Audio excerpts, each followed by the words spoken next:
नमस्कार दोस्तों, बहुत बहुत स्वागत है आपका हमारे यूट्यूब चैनल पर। कैसे हो? आई होप आप सभी अच्छे होंगे। तो दोस्तों, मध्य प्रदेश में शिक्षक भर्ती के लिए जो तीसरी काउंसलिंग की जो मांग की जा रही है वो लगातार चल रही है ना। कैंडिडेट लगातार डटे हुए हैं ऑन ग्राउंड पर भी। और यहाँ पर रीज़न वही है कि बहुत सारे पद अभी भी खाली है।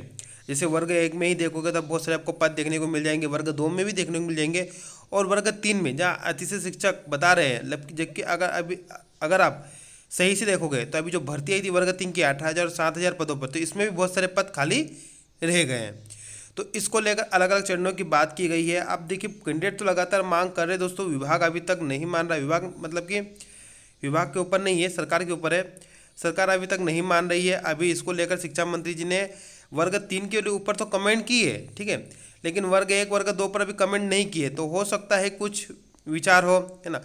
तो क्योंकि वर्ग 3 की जो मांग चल रही है उससे पहले तो वर्ग 1 वर्ग 2 की चल रही है, लेकिन शिक्षा मंत्री जी की जो कमेंट था सिर्फ और सिर्फ वर्ग 3 के लिए था।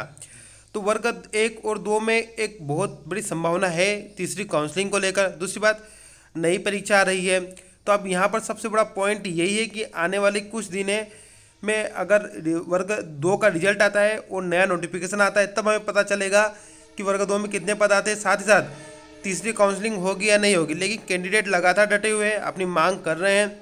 आप देखिए दोस्तों, अभी क्या चल रहा है, चुनाव का माहौल है। तो भोपाल में सभी वर्ग अपने अपनी मांग को लेकर आंदोलन कर रहे हैं। जैसे कि आप देख सकते हो, ओपीएस को लेकर हो, या फिर अतिथि शिक्षक हो, या फिर आप वर्ग 3 हो, या वर्ग 1 वर्ग 2 हो। अन्य मुद्दे हैं जैसे कि आयु संबंधित मुद्दा है, ठीक है, एक मुद्दा है 40% 50% वाला मुद्दा है। तो ये सभी चीज़ें वहाँ चल रही है। तो ये सब मिक्सअप हो चुका है, ठीक है। अब यहाँ पर सरकार भी किस किस की सुने, ये भी एक पॉइंट है, ठीक है। आपको भले इस बात पर, मेरी बात पर बुरा लगेगा, लेकिन यहाँ पर आप सभी पॉइंट एक साथ जा रहे हैं, तो इसलिए भी सरकार अभी सभी तरफ ध्यान नहीं दे पा रही है, ठीक है।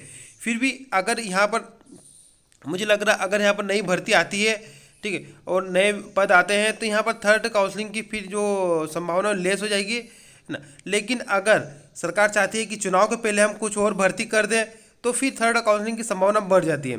क्योंकि जो नई भर्ती आएगी वो तो चुनाव से पहले एग्ज़ाम उसकी हो, सरकार ज़्यादा से ज़्यादा उसकी एग्ज़ाम ले सकती है चुनाव से पहले।